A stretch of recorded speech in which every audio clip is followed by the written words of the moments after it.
Today on a special crossover event. Well, the Rockies have avoided the Dodgers so far this season. What's going to happen as they head onto the road to take on the dreaded Evil Empire? How many home runs will Shohei hit?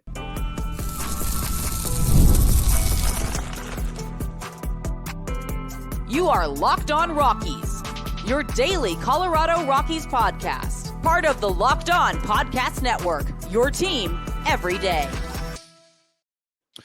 Rock on Rockies fans and Dodgers fans, welcome into a special crossover episode of Locked On Rockies and Locked On Dodgers. We are your number one source for Colorado Rockies and Los Angeles Dodgers coverage right here on the Locked On Podcast Network, where you can find your team every day. And if your team is the Rockies or the Dodgers, you're in the right spot, because that's what we do around here is talk Rockies and Dodgers baseball each and every day, free and streaming on your favorite streaming services and on the Locked On Rockies and Locked On Dodgers YouTube channel. Today's episode is brought to you by FanDuel. Make every moment more. Right now, new customers get $150 in bonus bets with any winning $5 bet. That's $150 with any winning $5 bet. Visit FanDuel.com/locked-on to get started. And we're getting started here with Jeff Snider. He is here. He's covering. I mean, you've been doing this for a long, long time, covering the Dodgers. How long have you been on Locked On Dodgers? Over 5 years. We were when Locked On launched their MLB stuff, March 25th, 2019. Vince and I were among the first ones. We were all started at the same time, a bunch of us.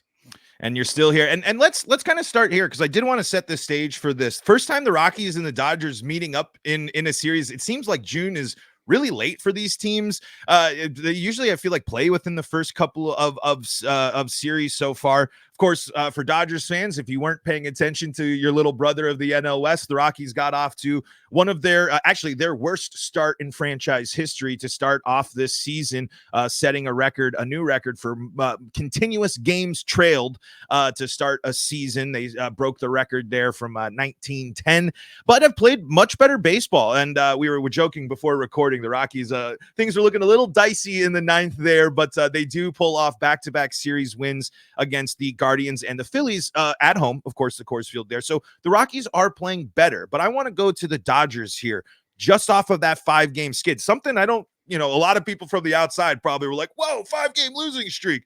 The Dodgers are toast, but that's kind of just baseball, right? Yeah, it is. Teams have losing streaks. It is their first 5-game losing streak since 2019. So, it's not, you wouldn't say this happens to every team every year, but the 5-game losing streak isn't that much more than a 4-game losing streak, and almost every team has a 4-game losing streak every year.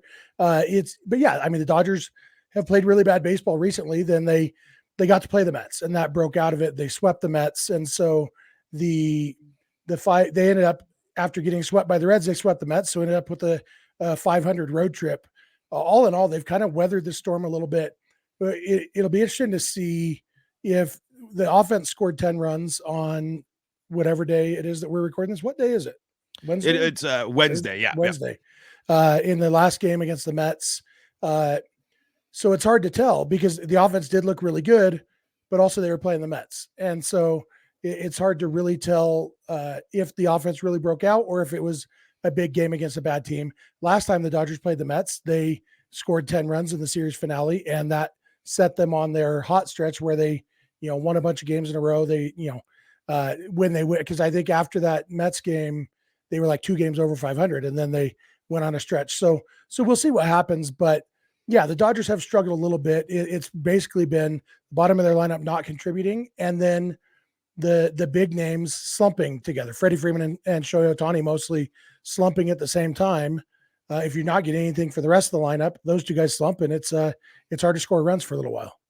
You'll happily take a slump from those guys at the end of May, though it's different if the Dodgers are dropping 5 in September as the playoff race heats up. If you're going to go through the trials, this is kind of the time. And for the Dodgers, you kind of like to see this, right? I would imagine as a team that has a lot of, hype around it, a lot of conversation around it, it's good to see them be able to bounce back from these issues, even with the super team. You don't expect the Dodgers to lose 5 in a row, but they still got to figure it out. They still got to piece it together. And then, like you're mentioning, you just handled the Mets, and now you have the Rockies. And as much as I want to, talk about how the Rockies have been a better team than their record states in the first month of the season, this is still Dodgers Rockies. And I can't sit here and say it's the same thing when I talk with Ben Kaspick of Locked On Giants.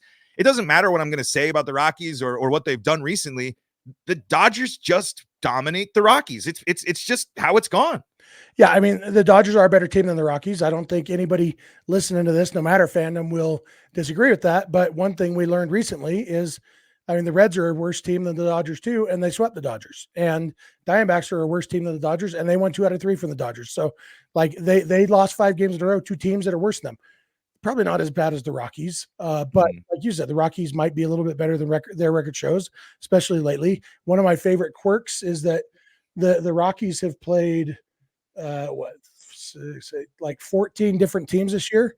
They have a winning record against 3 of them, and that's the reigning World Series champion Texas Rangers, the Cleveland Guardians, who are now, almost 20 games over 500, and the Padres.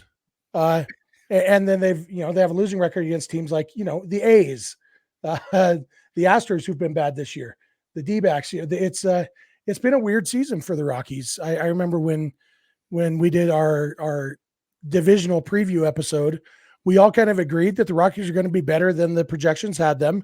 And the Rockies seemed to say, hey, idiots, shut up. No, we're not. We're going to be worse. Yeah, it's how it felt, really. I mean, this team was worst team in baseball at a certain point. I've always felt that this team's talent is better than the true basement dwellers. I do think the Rockies are a better team than the White Sox, even though if the Rockies didn't blow a massive lead late, or 2 4-run leads after the 9th inning against the A's, they would have had a winning record against the A's and would have gone into this with a little bit more momentum.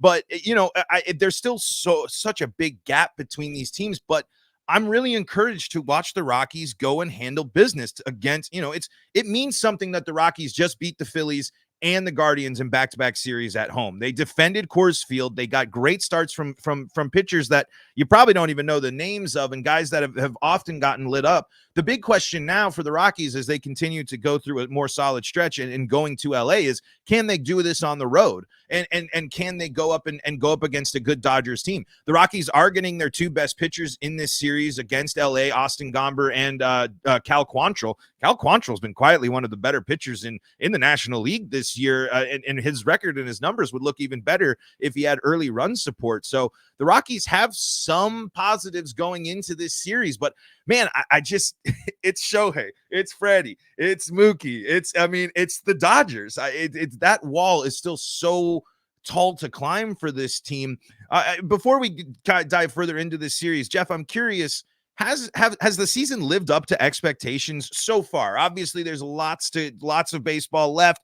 Dodgers sitting comfortably in first place in the NL West. I don't think there's a lot of surprises there, but there's still so much that surrounds this team. I'm just wondering if it's lived up to the hype for you so far this season. In a lot of ways, it has. I don't know if in all the ways. Like the Shohei Ohtani has had some cold stretches. He started off the season cold. He's been cold lately, but I mean, what we saw on Wednesday against the Mets was even like, it wasn't a great game for Ohtani, and ended up with 2 hits, including an RBI single and a 2-run homer.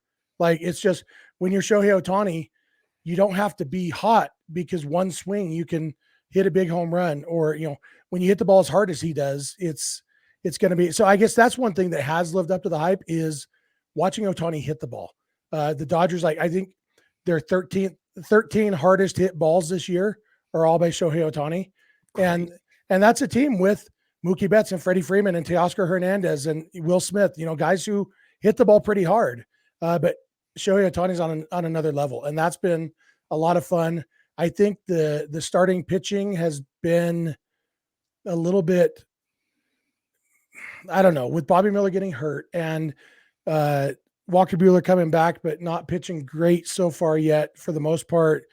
Just little things, like it feels like the best is yet to come for the Dodgers, honestly. Like, I feel like they are a better team than what their record shows right now, which is good, because they are also 6.5 games up in the division. So if that's a good position to be in, if you haven't yet played your best baseball.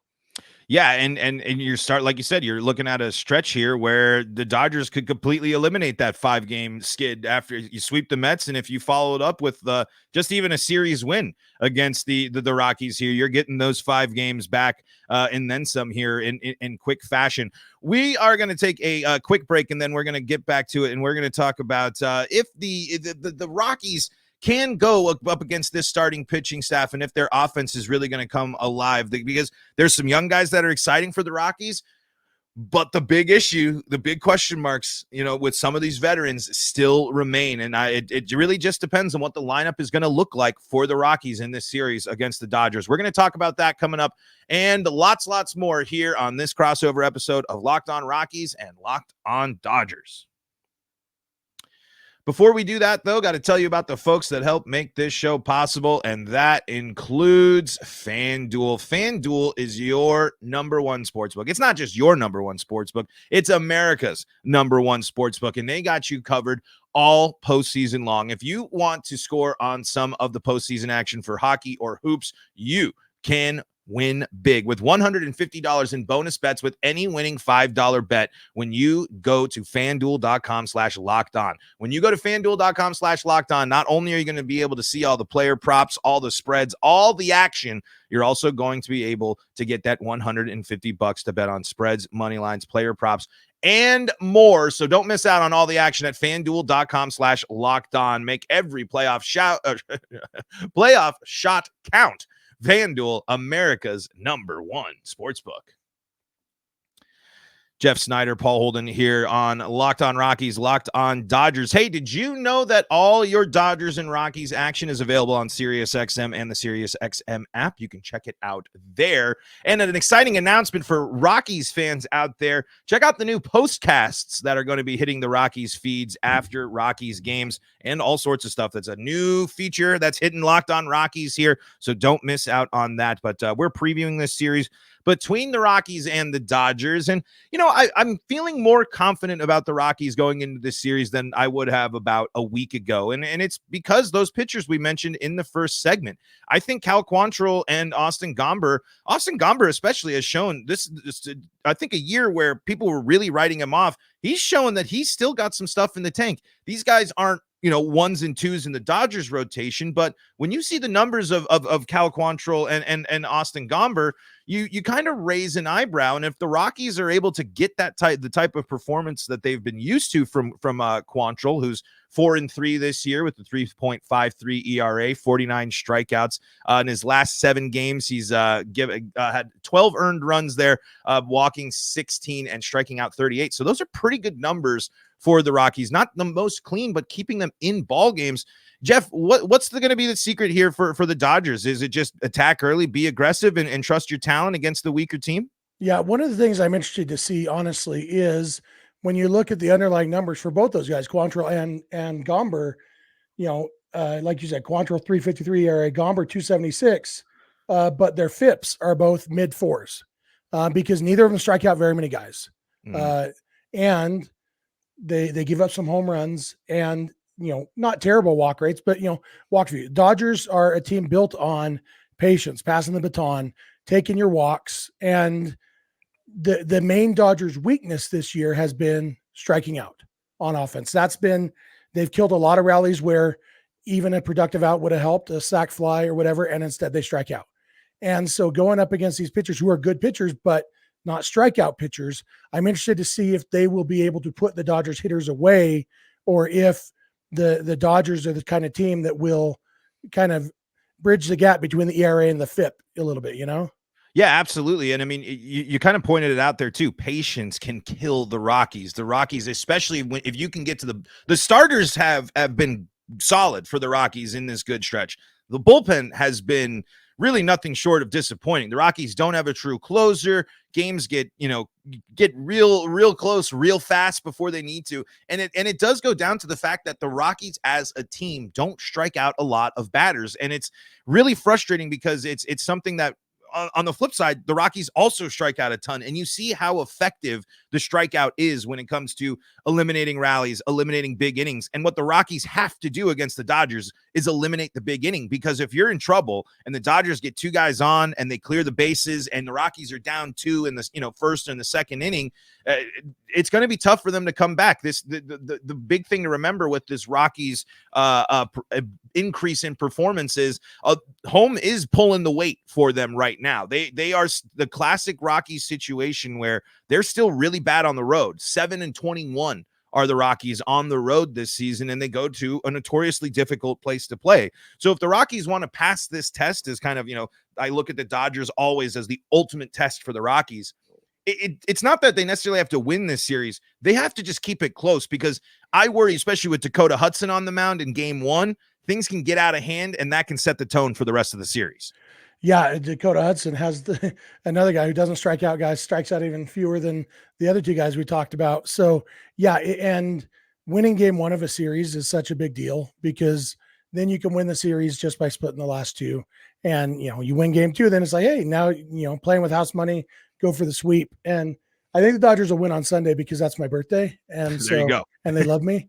But yeah, it is, I honestly, one of my big concerns is not overlooking the Rockies. I don't think that would happen, but it seems like at times this year, the Dodgers have played down a little bit to their competition, and, hopefully they snapped out of that with this Mets series, because yeah, what they need to do is make a statement here, because the fact is, even sweeping the Mets, there's still a lot of the mindset of, yeah, but it's just the Mets. And, I tell them, well, yeah, but the Reds were just the Reds, and the Reds swept the Dodgers, so the Mets were the team on the schedule. It's good that the Dodgers beat them, because the alternative is losing.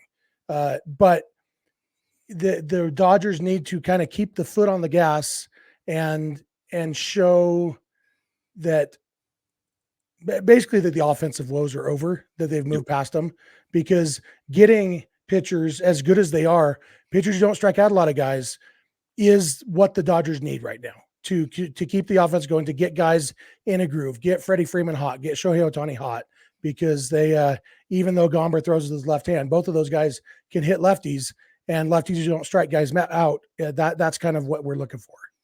Yeah, and so how important is it for the Dodgers to win these games against not only the Rockies but division opponents? I know that, for a team that's sat atop the division for so long, I feel like sometimes maybe division games can kind of get a little bit of the doldrums a little bit, but they're really important. I think for an example, every time the Mariners beat the Astros in this season, it matters because of how the Astros started. And I'm just curious if that's kind of the same way with the Dodgers, where you got to build up that lead as far as possible, because you don't want, I don't necessarily know if I'm convinced anyone in the NL West can get like white hot and go on a run that catches the Dodgers and knocks them out of the top space. But how much do you kind of think about that on the Dodgers side of things? And how important is it to not play down to these bad teams? It depends on who it is, honestly. Like I want the Dodgers to beat the Rockies because that's who the Dodgers are playing. The National League West thing doesn't really come into play for me when it comes to the Rockies, because like you said, the Rockies aren't going to catch the Dodgers. When they're playing whoever's in second place at the time, there's a 2-game swing, because you either win or you lose. So if you go into a game up by 7 games, you're walking out of it either up by 6 or 8. You can't just tread water when you're playing the second place team or a team that's actually competing for the division. So I'd say that with the Rockies, the fact that they're in the same division doesn't really mean that much to me, because they're not actually competing in the division right now. So even if the Rockies sweep this series, the Rockies aren't actually very close to first place still. Now, if the Rockies sweep the series, the problem is if the Padres and Giants win a couple games, they're getting closer. And so that's when it's more important to me.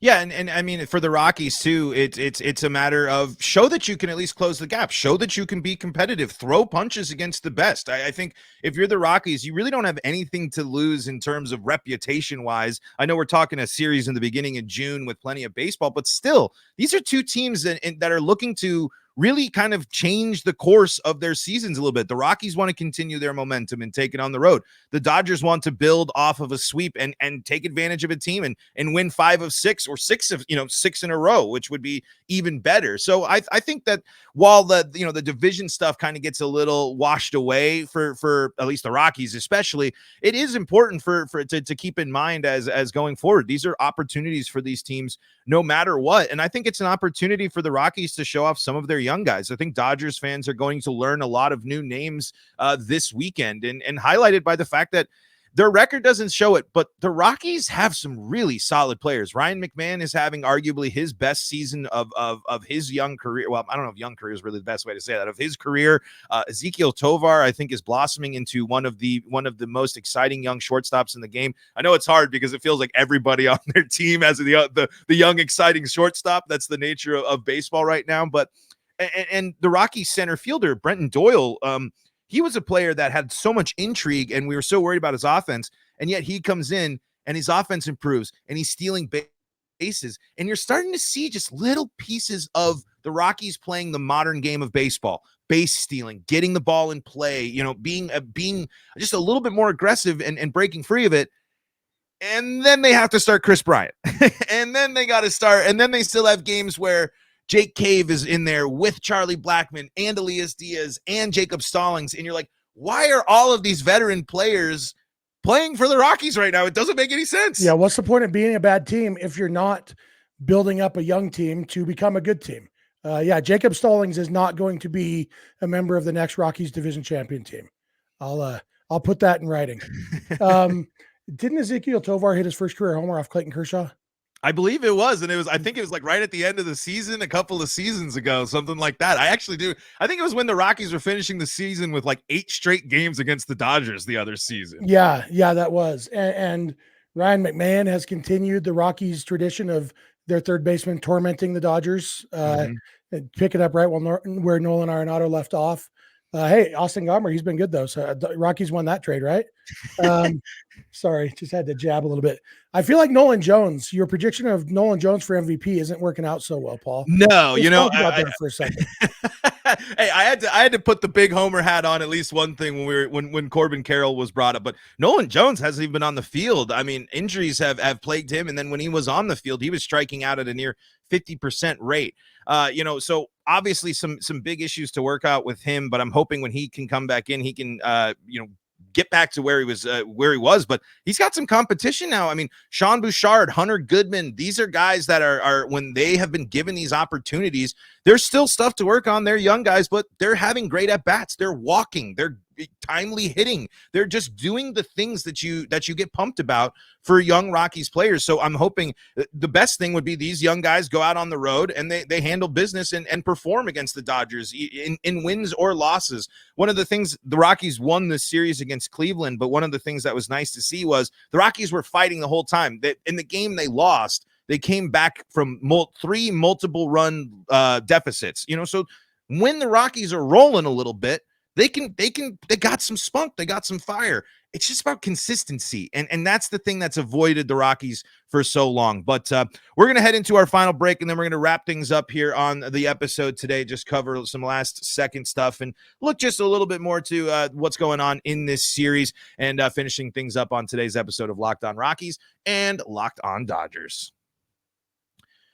Before we do that, though, got to tell you about some of the folks that help make this show possible, and that includes Stitch Fix. Now, I am not much of a style guy, but I love when you have a professional stylist that can help you find new on-trend favorites that are going to work for you, and that's exactly what Stitch Fix does. You get the stylist that understands your style, size, and budget, and they do all the shopping for you. So not only are you getting great clothes with a great look with a personalized stylist, the shopping's done for you as well. So you can't beat that. And if you don't love something, just send it back. Shipping, returns, and exchanges are always free with Stitch Fix. Style that makes you feel as good as you look. Get started today at stitchfix.com/MLB and get $20 off your first fix. That's stitchfix.com/MLB for $20 off. Stitchfix.com/MLB. Must redeem within 7 days of sign up. This is Locked On Rockies and Locked On Dodgers. Paul Holden here, joined by Jeff Snider, getting ready for Rockies-Dodgers, the most exciting matchup of all baseball this weekend, at least for Rockies and Dodgers fans. And so, Jeff, as we wrap up what we're looking for in this series, just the classic keys to the game. Are there anything specific that you would really like to see from the Dodgers in this that we haven't talked about so far? That we haven't talked about? I don't know. I mean, what they need to do is hit the ball. Well, I guess one thing that I'm interested to see is it seems like it's a small sample, but Miguel Vargas, who's just up for the minors the last week and a half or so, got 2 starts in a row against the Mets and played pretty well. Miguel Rojas got a start, had a 4-hit game. With my main question for every Dodger series is the Chris Taylor patience done yet? Can we please manufacture an injury for that guy and get him off the active roster until he remembers how to hit? I love Chris Taylor. I have nothing but fondness for Chris Taylor, the player. I mean, the person, but Chris Taylor, the current player in 2024, needs to not be playing for the Dodgers right now. And when you've got guys like Vargas and Rojas who are hitting well and can plug in, I feel like the Dodgers, part of the reason for their not quite living up to the hype yet is that they are giving guys a chance to figure things out. They're giving Chris Taylor a chance to figure things out. They gave James Outman a long time before they finally sent him back down to the minors. And I feel like as we're coming into June, that it's about time to say, okay, you're not figuring it out here, so go figure it out somewhere else. And let's play the guys who can hit, because the back end of the Dodgers lineup has been atrocious for the most part this year. And I think they have guys on the roster, or at least in the organization, who can do better. And so I'm hoping that they will kind of pull the trigger on that lineup construction, because what we saw on Wednesday was when the bottom of the lineup contributes and the top of the lineup does a little bit, Dodgers could score a bunch of runs. And so that's the main thing I'm looking for, is a deeper lineup that actually scares you 1 through 9. And a bunch of runs in a hurry, too. In the finale, there weren't most of that. Damn, it was a big 8th, 9th inning. 6 runs in the 8th inning. Yeah. Tied 3-3 going into the inning, and 9-3 about 10 minutes later. Took a little bit longer because Jorge Lopez got ejected and threw his glove and had to wait for the new pitcher to warm up. Yeah, that was something, wasn't that? I don't think I've ever seen. I mean, I know people are frustrated, but hucking the glove into the stands, that's got to be a first. It reminded me of, who was it, Robert Fick for the Tigers, who like walked off the field flipping off the fans. It's right. So at least Jorge Lopez gave the fans a gift, you know? Yeah. Well, and he got a gift right back of being DFA'd immediately after that. That'll happen. Yeah, I think that sounds about right. But in terms of the Rockies, I think the big thing too is can the pitching continue to be solid? Even the Rockies got a bullpen day that was successful for them in Game 1 against the Guardians, and then Ty Block bounces back after giving up 2 quick runs in the first inning against the Guardians in the finale on Wednesday before turning around and having a solid stretch. If they can get good pitching and their offense backs it up, the Rockies are going to be able to throw some punches here. But it's the road, it's the Dodgers. I will believe it when I see it, type of thing. But at least I can safely say, when I was previewing this next 3 series, especially after how the game ended in Oakland, and I said the Rockies are now facing Philly, Cleveland, and Dodgers all 3 in a row, and the Rockies have now gone through that stretch, winning 2 out of 3. At this point, it's kind of like house money if you're asking me in this series. I mean, there's a lot that you'd love to see, and a series win is great. But the Rockies navigating a really tough part of the schedule with success is really good for me. And I'm just hoping that it can carry over here on the road here. And so, Jeff, as we wind things down on today's episode, does this Dodgers team need to do anything to make it that big impending force? A lot of people are kind of, I think, as the season's gone on, they're talking the Braves lineup, they're talking the Phillies hot start. The Dodgers aren't maybe the crown jewel in some people's eyes. Does this Dodgers team have enough to get it done? I think they do, and I don't mind other teams being the talk for a little while. I'm a big proponent of the regular season matters. Point of being a baseball fan is 6 or 7 months of enjoyment. So I don't buy into the only October matters mantra, but October does matter. And I would like to see, I will take a little bit more frustration during the regular season if it leads to a team that is more whatever they need to be more of. The Dodgers haven't hit the last 2 seasons in the postseason. And if they go through the struggles they need to so that they do hit in October, it'll all be worth it to me. And so I don't stress too much about wins or losses in the regular season, especially when they are in first place by a healthy margin. But overall, I enjoy watching the Dodgers win. So I want them to win every game, but it doesn't break my heart if they get a little bit more fired up and motivated. I think that's a good way to have it too. I kind of think that really works well for. I think when you don't want to doubt Mookie Betts, Freddie Freeman, and Shohei Ohtani. I wouldn't bet against them personally, and I'm a Rockies fan. It's tough as it's so frustrating because boy, do I despise a lot of the Dodgers stuff, but they just have so many players that are just so fun to root for that it's just like obviously it's seeded in a lot of jealousy, of course, but that is the thing. When you do get an opportunity, when the Rockies do get to see the Dodgers, you do get to see a team that's just like, whoa, and you get to see stars. And I just think that's really, really cool. Jeff, let's wrap things up here. Where can people go to make sure that they are staying up to date with all things all things Locked On Dodgers? Yeah, I'm on Twitter at Snidog, SNIDOG, Locked On Dodgers. You can get it the same place you get Locked On Rockies. And, it's always fun talking baseball, even if it's, talking about another team. Yeah, absolutely. And it should be a fun series. I think this will be a little bit more fun than people hope, or at least fingers crossed as I say this ahead of the series. I hope it's just fun for us. Hey, as long as it's no late lead blowns, and so my blood pressure doesn't skyrocket like it already has. Early blowouts, you got it.